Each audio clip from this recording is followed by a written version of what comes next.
Najeriya ba a duniya baki daya.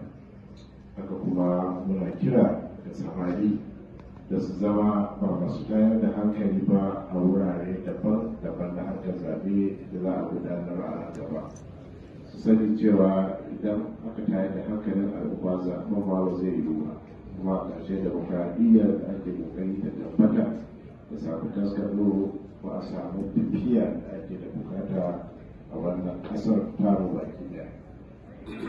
Kamar yadda aka sani, Kano ita ce a kibla da mafi yawancin abubuwan da suke faruwa da siyasa a Najeriya.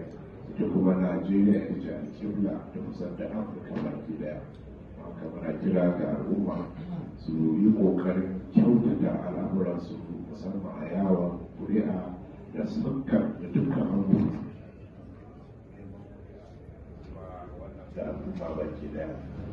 Muna kuma addu'ar yadda muka zuwa na gida lafiya, Allah ya sa ku gaba wannan ziyara lafiya, Allah ya sa ku koma ofisoshin ku da gidajen ku lafiya.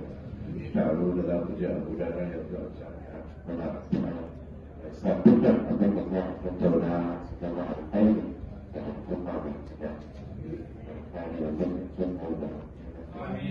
Allah ya ba mu lafiya da zaman lafiya. Ya gida da duka fata da shuka Allah ya sa ya zama rabon. Amin.